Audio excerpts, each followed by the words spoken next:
You mentioned basura. So let's talk a little bit about speculative stocks. What is your take on them? Because I know he does. I would like to know whether you I think do. we have to define speculative stocks, no? I think when you say speculative, I look at companies that are small companies, but I wouldn't call them, I'd look at their business model. There's even one stock that I bought that I thought it was too good to be true, so I bought, but it ended up it is too good to be true. No? There's no such thing.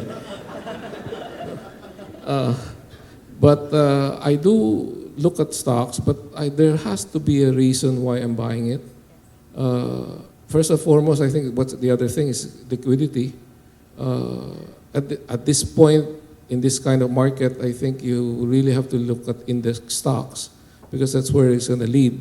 But normally there's a cycle. The bear market goes down. You're led by index stocks first, the big caps.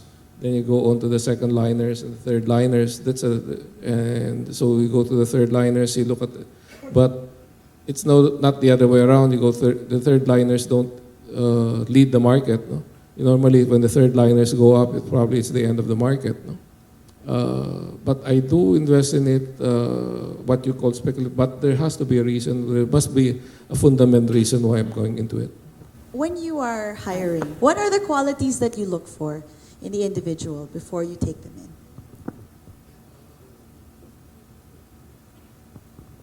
Well, of course, intelligence. They have to be well-rounded. The drive should be there. The character, moral values.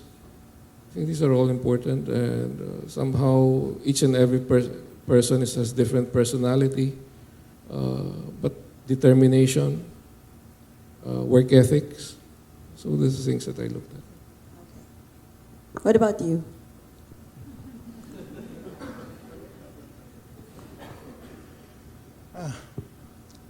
True. Let me share with you what I've learned. And the other day there was this, I think it's a podcast, the problem with me is that I always love to work with people. That has always been my love. It's not my strength, but maybe my strength. I like to work with people, especially young people. I like to. The other day, one of our senior guy came to see me and said, Boss, how many people do you think you really need in your team? I said, maybe about 3 to 5. I don't need a lot of people if you're just going to be investing or trading. It's not a lot of people. So why do you have 40, 50 people? Because I love to. Because that's what I love. I love to work with people. I like to empower people. I always believe that each one of these people are my franchise. Can you imagine all 50 people making money for you? Diba? Isn't that great? Sad part is, hindi pa, pero malapit na. That's what I love to do. But because of that personality, that's why today there's a COL. Because if you think about it, if I was only thinking about investing on my own, I would not have spent time really doing advocacy and teaching, educating the masses. So it was out of the love of just, sharing my experiences and believe that it's not the art of speculation, it's really a science of speculation. I really believe that.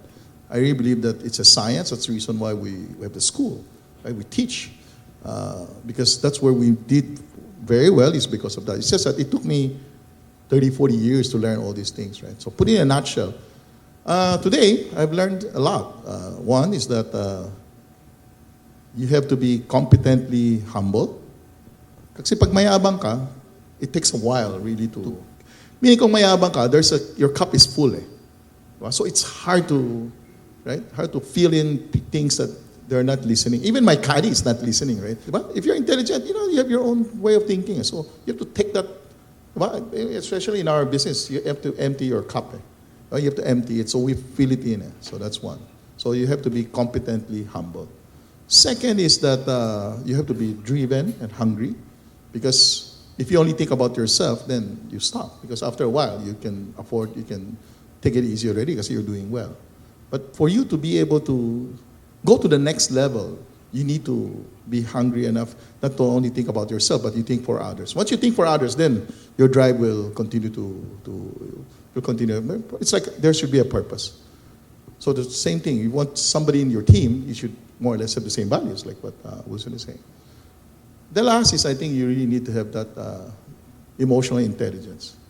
Because if you lack emotional intelligence, it's really so difficult.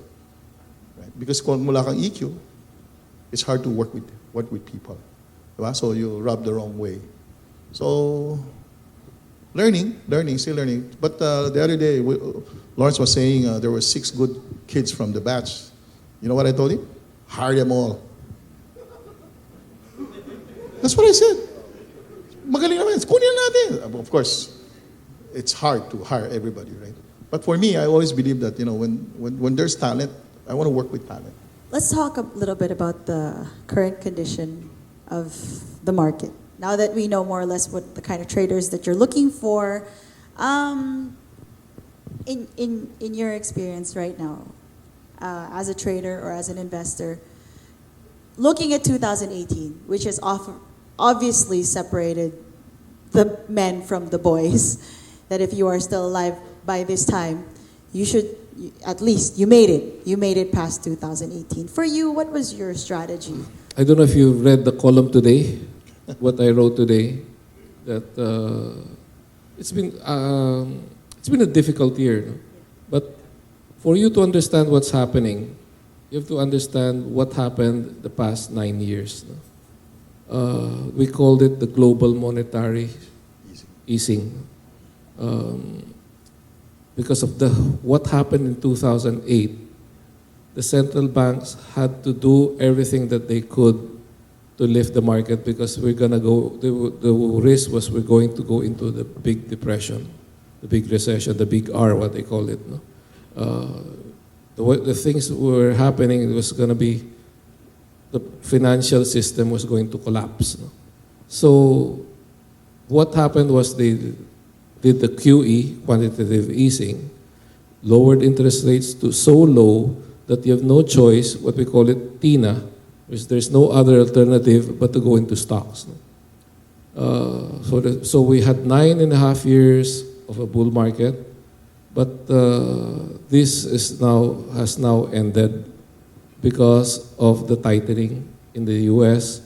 And so the question now is, they probably have to stop, because where we're seeing signs of a slowdown, the global economy.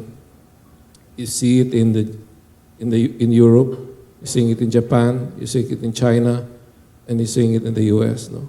So what's crucial is what happens. Is it Wednesday or Thursday wherein the Fed makes a statement? Is it Wednesday? Thursday? They'll raise by 25 basis points, and watch out for their statements. What they state would probably determine where the market will go. Then, coupled with the slowing down of the economy, now you have the trade war, U.S.-China trade war. So there are so many things that are happening. Fortunately, what's happening to the Philippines is we went down faster or earlier than the rest. So we're quite stable. I think COL, and we did also make a brave call with a correct call that we've seen the low at 6.8, and we had a double bottom, barring an unforeseen event wherein the U.S. market tanks or a Fed false move or a U.S.-China trade war worsening. We probably have seen the low and we're on the way up. But it's going to be not an easy way up. It's going to be difficult. It's going to be a lot of ups and downs. But there's a big chance that we're out of the woods. No? So we'll probably have a better. I don't see the returns of the 9 years that was easy, which was an opportunity of a lifetime, where it is easy margins, easy making money. It's going to be difficult. It's going to be choppy. But I think the market is there for you to take advantage of. Do you have anything to add with regards to the market condition today?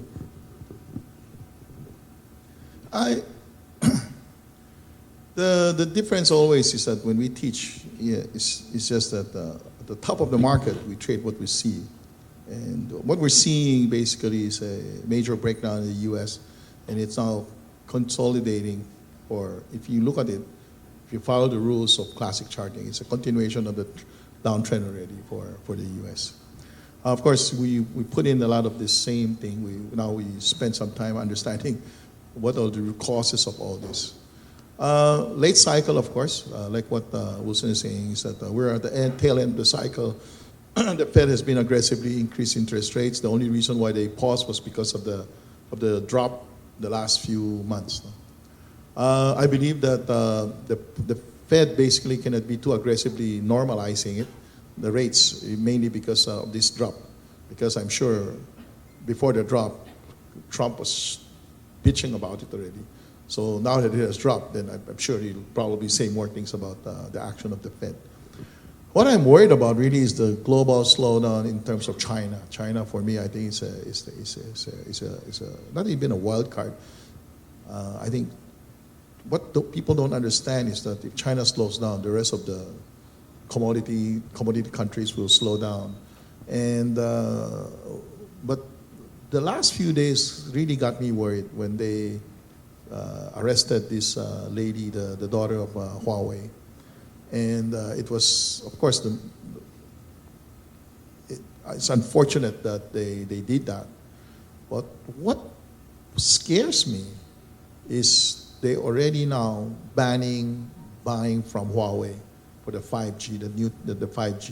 And it's not only in Japan, it includes now Europe. So these are the things that are going to be major challenges, because if they continue to do this trade war, China will definitely need to stop buying from all these other countries also. So I think this is just the beginning of a trade war that's happening. But of course, like I said, when there's a crisis, you have to be there, because those crises are the one that will create those values for us to be able to participate. So always look for opportunities, especially when things are at their lowest point. I think like Ben was saying, is that's where you put the all in, right? Right, Ben? Naka-all-in ka ba, Ben? Wala pa. Wala pa Malapit capitulation. na. Just to give you a background, all of our students are aspiring traders, or if they are traders, but aspiring to amass probably 4 decades of sustainable wealth for themselves as well. Do you have anything that you would like to share, like guidance that they could feed off of for the next 40 years to get them through it? I think the most important part I could impart to you is remember your asset allocation. Always review your asset allocation. Look at your objective. That's where you will probably, even though you have different personalities, if you're comfortable with your asset allocation, it's something that you can live with. You sleep well at night, depending on your time horizon, and depending on your risk tolerance. The money that you put into equities or speculative stocks, whatever, you probably need some money for your real estate, for your housing, for your education, for your fixed income. So each one has its own asset allocation depending on your risk tolerance, and that's what I think, pay attention to it, and things will follow. No? Do you have any last words of advice? I really believe that the discipline is the most important. And the sad part about this industry is that sometimes you need to be very patient about the market. And if you have nothing to do, like I always say, that if you keep on looking at the market, you will always think that they're so beautiful, the opportunities. So the A trades become comprised to a B becomes a C. So in other words, you're just trading without understanding really what you're doing. I really believe that it's a skill that we are trying to impart to you guys, and learn it well. You're in the community. I was telling Florence and Wilson a while ago, is that the advantage about this school is that we're in a community We have enough experience. It's just that if you don't understand, just email us, right? I mean, we'll answer it. The thing is that you have to really hone your skill. It's a skill that, like I've been doing it for so many years already, and it has benefited me so much. And I really believe that if you have a business, you focus on your business. At the same time, learn how to do it first because opportunity will always come. I really believe that because during those crises, those were the time that we really did very well. The Asian crisis, the dot-com, the financial crisis, those were the periods at which we really did very well. But you have to remember, I mean, it only happens maybe every 10 years. That's the problem. So within that 10 years, you really need to know and focus on your job or you focus on your businesses, but at the same time, watching the market. Because like I said the other day, I was giving a talk last Saturday, and they asked me, do you believe in luck? I said, luck goes to the prepared mind. If you're not prepared, even though it's there, you cannot take advantage of it. So hone your skills, learn it, continuous learning, and then the opportunity will come. Like what Wilson was saying in his book, Opportunity of a Lifetime. Because those were the days that you can make a lot of money. And we will look forward to those days as well. Yes. Can I tell you a story before we end? Yes, please. Because Edward was telling you about opportunities. No? In 1987, on Black Monday, Edward and I went to the Merrill Lynch office. I don't know if you remember it. No? We went to the office because it dropped 20% in one day, and so the next day we went there ready to buy. No? But apparently the market jumped up, bounced back right away. No? But maybe even at that time in 1987, we were looking for opportunities and going as far as going to the office so that we can put in our order. No? After the market dropped 20%. We were there for a week waiting for it to collapse. Yeah. The sad part is, I was with Felipe and Juan's father. So the three of us, we were there watching for that thing to break down. It did break down. I remember one of the biggest trader there was trying to buy at major support, which we use a 200-day as our indicator.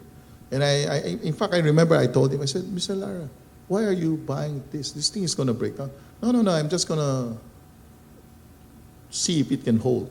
If not, I'll square it. He didn't square it. That thing just went 20-25%. What we did with Felipe that day was, on that gap down the third day, we bought, but we're using the wrong instrument. We used the futures. And it went down before it rallied.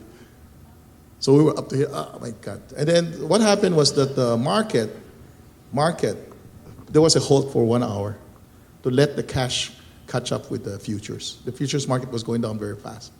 So after that, it got up. Then the next day, it just went up already. So that was in 1997. But the best thing is in 1989. I was always with Felipe, the Tiananmen crisis. Stocks were going down 80-90%. I remember I was buying Sunungkai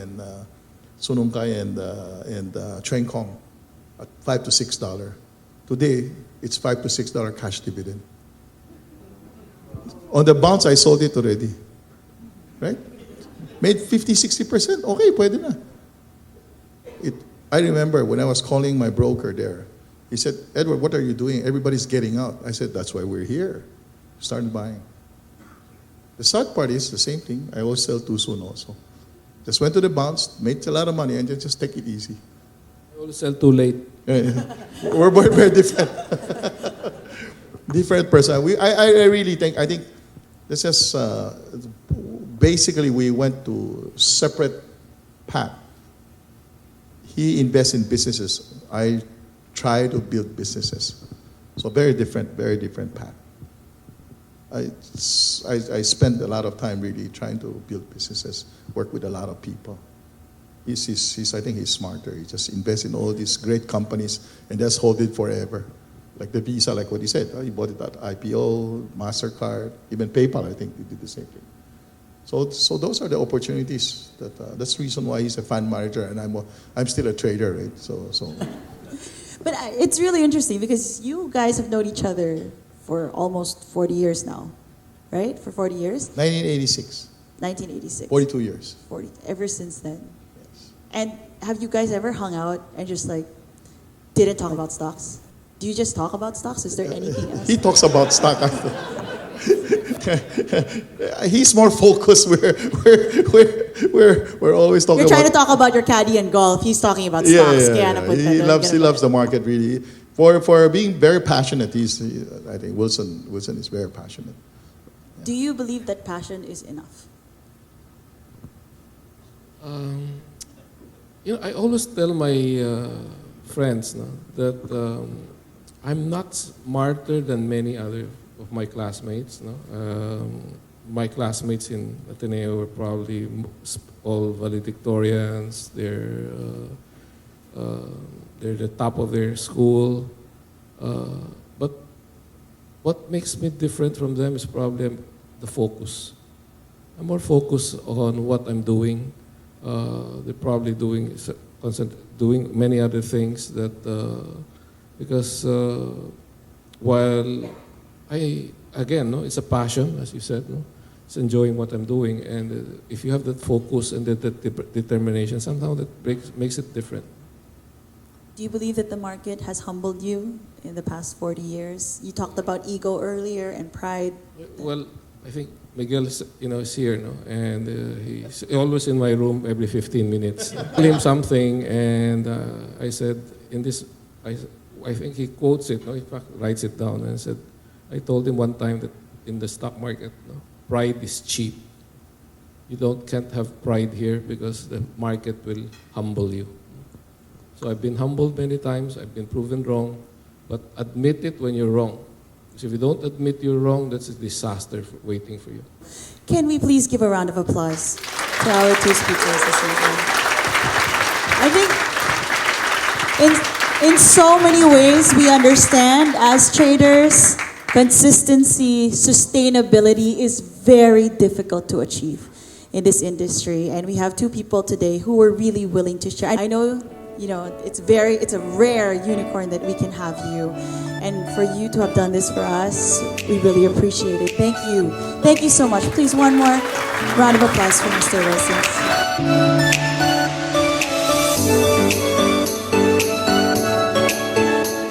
All right, guys. Before we close the night, I think it's only fitting that this person takes us home. All right? So I would like to call on our President and CEO of Caylum Trading Institute, Mr. Edmund Lee.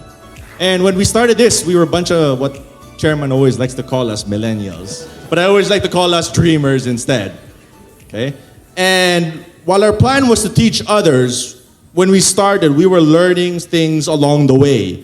And we always knew that time was on our side as long as we stuck to the process. The more we execute, the more we learn, the more we learn, the more we teach, and the more we teach, the better we become. And a big thanks, I will not deny, will always come from you guys and from the alumni. We have pushed ourselves to serve you guys as much as we can, and we have built more content this year. We built a lot of content this year. From our podcast alone in short stops from the start of 2018 to our sketch by the trading floors headed by Brian Gomez, to the different types of content that we've been pushing through Facebook, and especially our Discord channels that we've been trying to provide the utmost amount of help to you guys who ever had any issues going forward. But our priority will always be you guys. Our priority will always be alumni.